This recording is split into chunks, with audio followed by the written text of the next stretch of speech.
पिछले एपिसोड में you have ने वांग को बताया था कि वांग चियू बिल्कुल उसके जैसे ही दिखती है, इसीलिए इसके बारे में जानकर वांग भी इस बात से हैरान हो गई थी और वो इसके बारे में पता लगाने के लिए वांग चियू से मिलने के लिए गई थी, जहाँ पर हम देखता है कि वे दोनों एक दूसरे को देख हैरान होते हैं। मगर वहीं हम देखता है कि वांग चियू का बिहेवियर काफी अजीब होता है, इसीलिए हम देखते हैं कि वो वांग से कोई भी बात नहीं करना चाहती थी और फिर वो टीचर से पूछते हैं कि क्या मैं यहाँ से जा सकती हूँ। तब हम देखता है कि टीचर भी उसे यहाँ से जाने के लिए परमिशन दे देते हैं और इसीलिए वांग चियू यहाँ से जाने लगती है। लेकिन तभी हम देखता है कि यू हाव इसे रुकने के लिए कहता है और इसे बताता है कि उस दिन तुम्हारा मास्क मेरे पास में आ गया था, लेकिन असल में उस दिन मैं इसे तुम्हें वापस नहीं कर सका और अब इसीलिए आज मैं तुम्हें इसे वापस करना चाहता हूँ। लेकिन इस पर वांग चियू कहती है कि इसकी कोई जरूरत नहीं है और अब हम देखता है कि वो यहाँ से चली जाती है। तभी हम देखता है कि वांग चियू के बारे में सोचकर परेशान होने लगती है, इसीलिए वो यू हाव से कहती है कि पता नहीं क्यों मुझे वांग चियू से कुछ अजीब सी फीलिंग आ रही है, इसीलिए चाहे उसके सोल पावर का फ्लक्चुएशन हो या फिर सोल पावर का एट्रीब्यूट हो, वे मुझसे पूरी तरह से अलग है। मगर तभी हम देखता है कि टीचर जावा भी यहाँ पर आ जाती है और कहती है कि तुमने बिल्कुल सही कहा।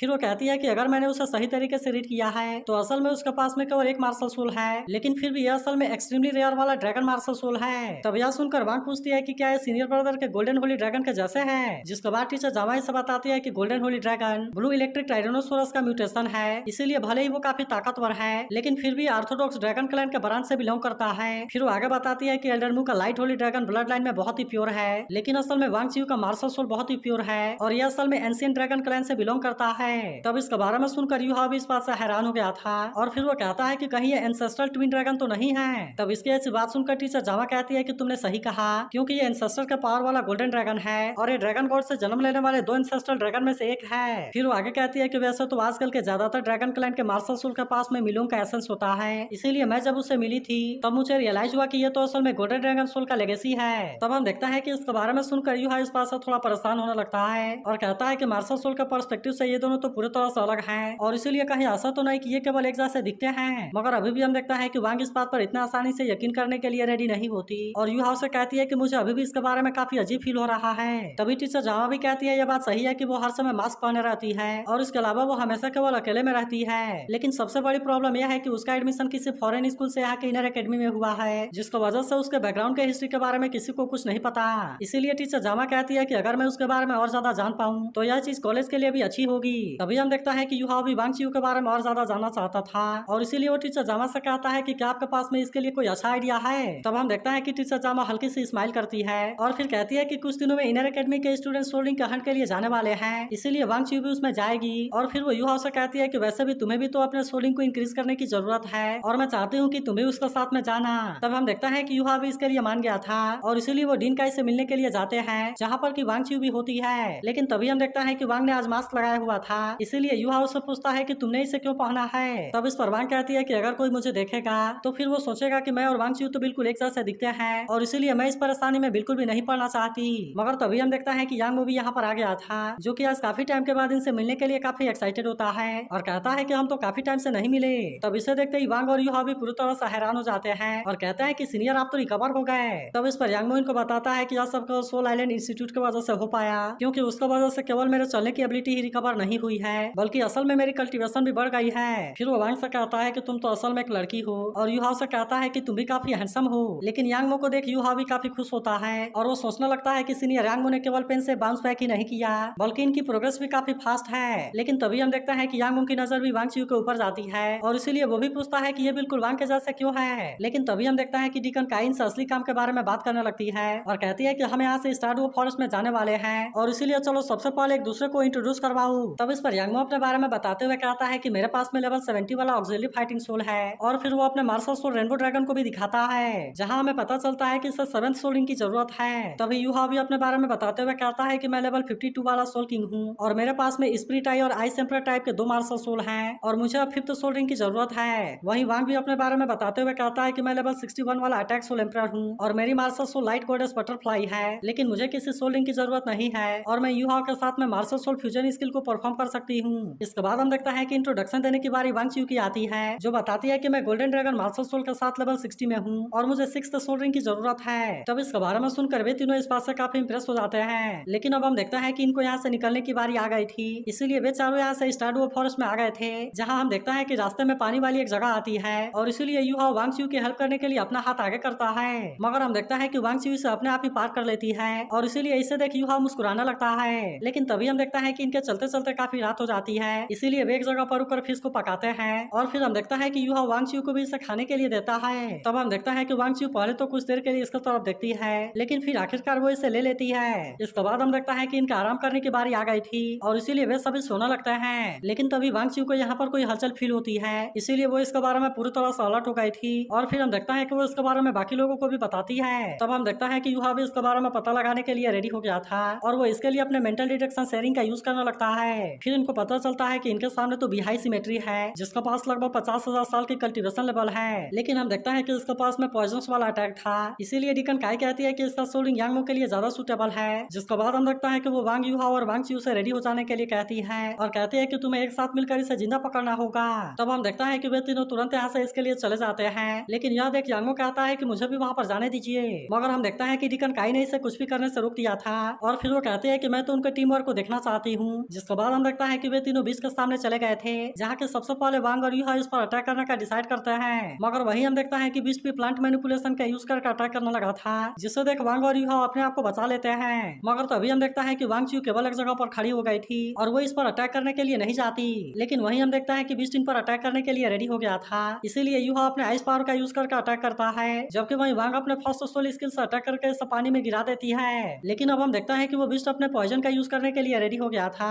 जिससे देख यूहा कहता है कि ये तो बीलिंग पॉइजन मिस्ट है और अगर किसी ने इसे इनहेल कर लिया तो वो सीधे कोमा में चला जाएगा। तभी हम देखता है कि वो बिस्ट अपने पॉइजन का यूज करके अटैक करने के लिए रेडी हो गया था, इसीलिए यूहा भी अपने आइस सेट वाले पावर का यूज करके अटैक कर देता है, जबकि वही वांग भी अपने second soul skill butterfly god light का यूज करके अटैक करती है। मगर अभी भी हम देखता है कि बिस्ट को ज्यादा कुछ नहीं हुआ था और इसीलिए वो तुरंत इस पर अटैक करने के लिए आ जाता है। लेकिन तभी हम देखता है कि यूहा ने भी अपने सोल शॉक वाले पावर का यूज कर दिया था और इसीलिए वो बिस्ट इन पर अटैक करने के लिए कुछ भी नहीं कर पाता। मगर इसके वजह से हम देखता है कि वो काफी अग्रेसिव हो गया था और इसीलिए यूहा कहता है कि हमें यहाँ से पीछे हटना होगा। लेकिन तभी हम देखता है कि वांग चियू अब यहाँ पर अटैक करने के लिए आ जाती है, जिससे देखो बिस्ट भी इस पर अटैक करने के लिए कोशिश करता है, मगर फिर भी हम देखता है कि वांग चियू इसके ऊपर भारी पड़ रही थी और इसीलिए इसे देख वांग और यूहा इस बात से हैरान होते हैं। तभी हम देखता है कि वो बिस्ट फिर से अपने पॉइजन को रिलीज करने लगा था, इसीलिए वांग और यूहा तुरंत वहाँ से पीछे हट जाते हैं। लेकिन तभी हम देखता है कि वांग चियू ने इस पर बहुत ही पावरफुल अटैक कर दिया था, इसीलिए वो बिस्ट अब इसके सामने कुछ भी नहीं कर पाता और हम देखता है कि वो इसका अटैक से बेहोश हो जाता है। इसके बाद हम देखता है कि यांगमो इस बात से काफी खुश हो गया था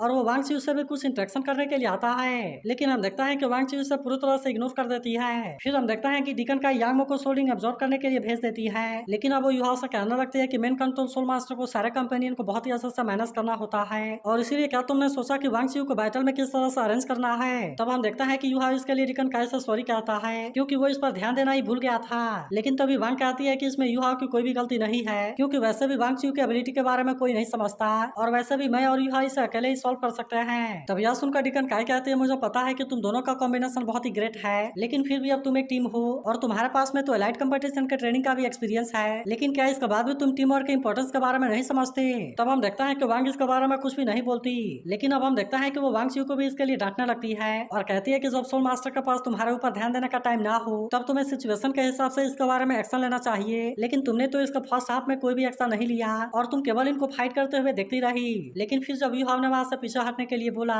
तब इसका बात मानने के जगह पर तुम वहाँ पर अटैक करने के लिए चली गई। तब इस पर वांग चियू वांग को चिढ़ाते हुए कहती है कि जब वे दोनों इसे अकेले ही सॉल्व कर सकते हैं तो फिर मैं इसके बारे में कोई एक्शन क्यों लूं, और वैसे भी मैं तो इसे अकेले ही सॉल्व कर सकती हूँ, क्योंकि आज तक मैंने कभी भी किसी एनिमी के सामने हार नहीं माना। और अगर आपको मेरे बातों के ऊपर यकीन ना हो तो अगली बार सीधे आप मुझे अटैक करने के लिए भेज देना। लेकिन अब देखता है कि डिकन का इस बात से इस पर गुस्सा होने लगती है और कहती है कि शायद तुम्हें पार्टनर के मीनिंग के बारे में नहीं पता, क्योंकि हो सकता है कि भले ही तुम एक पावरफुल सोल मास्टर हो, लेकिन फिर भी मुझे लगता है कि तुम श्रेक एकेडमी का स्टूडेंट बनने के लिए क्वालिफाइड नहीं हो, और इसीलिए अगर तुमने फिर से टीम वर्क करने पर ध्यान नहीं दिया तो फिर मैं तुम्हारे इनर कोर डिसाइपल के स्टेटस को कैंसिल भी कर सकती हूँ। तब हम देखता है कि ऐसी बात सुनकर वांग चियू इस पर गुस्सा होने लगती है, लेकिन आखिरकार इसके अलावा उसके पास में और कोई ऑप्शन नहीं था और अब इसीलिए हम देखता है कि वो इसकी बात मानने के लिए रेडी हो जाती है। तब इस पर डिकन काय कहती है कि तुमने बिल्कुल सही डिसीजन लिया, क्योंकि श्रेक एकेडमी में टीम वर्क सबसे जरूरी है और इसीलिए पर्सनल प्रॉब्लम बाद में आएगी। वही हम देखता है कि यांग सोल रिंग को एब्जॉर्ब करने में कामयाब हो गया गया था, जिसके लिए युहा इसे कांग्रेचुलेट करता है। तब हम देखता है कि यांग भी इसके लिए थैंक यू कहता है, लेकिन इस पर युहा कहता है कि हम तो टीम है और इसीलिए हमें अपने पार्टनर के लिए तो सुटेबल सोलिंग खोजना ही चाहिए। इसके बाद हम देखता है कि वे यहाँ से दूसरी जगह पर आ गए थे, जहाँ डिकन काय कहती है कि अब हम स्टार फॉरेस्ट के मिक्स वाले एरिया में आ गए हैं, इसीलिए जरूर यहाँ पर और ज्यादा डेंजर सोल बीस्ट होंगे, जिसकी वजह से रात के समय आगे जाना बिल्कुल भी सेफ नहीं है और इसीलिए हमें अब यहाँ पर कैंप लगाना चाहिए। तब हम देखते हैं कि वे भी इसके बात मानने के लिए रेडी हो गए थे और वे यहीं पर अपना कैंप लगा लेते हैं। तभी डिकन काय कहते हैं कि सबसे पहले मैं यहाँ पर निगरानी करूंगी और उसके बाद यहाँ पर युहा और वांग चू निगरानी करेंगे।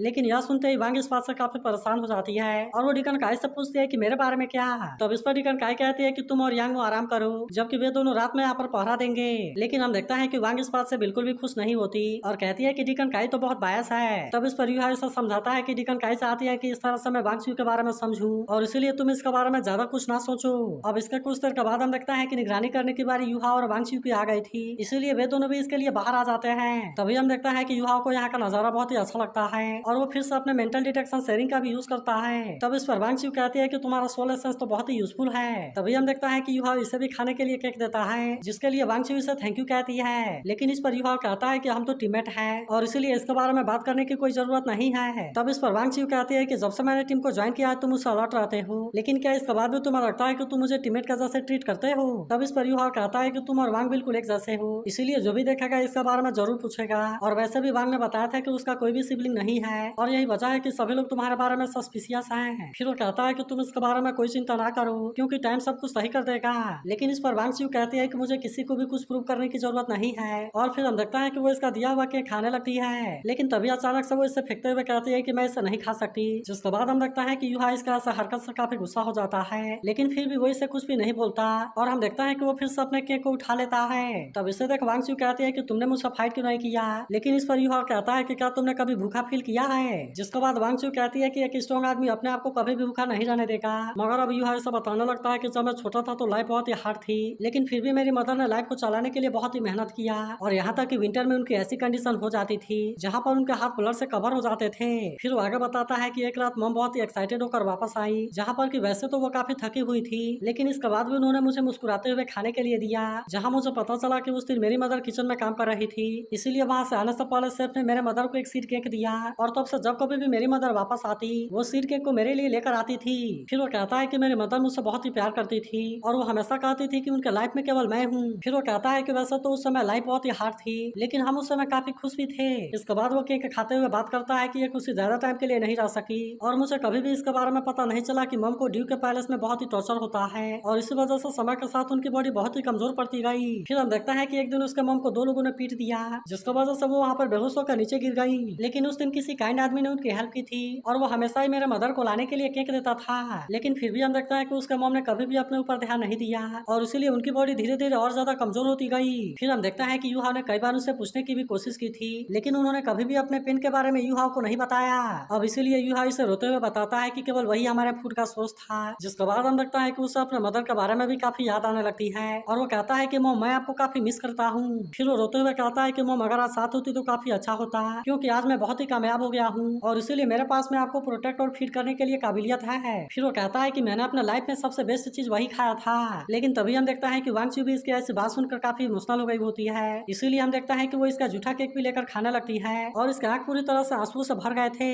लेकिन तभी हम देखता है कि युहा को यहाँ पर कोई हलचल दिखाई देती है, इसीलिए वो समझ जाता है कि यहाँ पर कोई सोल बीस्ट आ रहा है और फिर हम देखता है कि वो अपने मेंटल डिटेक्शन शेयरिंग का यूज करके इसके बारे में चेक करता है, जहाँ पर कि कई सारे सोल बीस्ट इनके तरफ आ रहे थे। तो अगर आपको आज का एक्सप्लेनेशन अच्छा लगा हो तो इसे लाइक और इस पर एक कमेंट जरूर कर देना और अगर आप इसके अगले एपिसोड के लिए भी एक्साइटेड हो तो इसके बारे में जरूर बताना।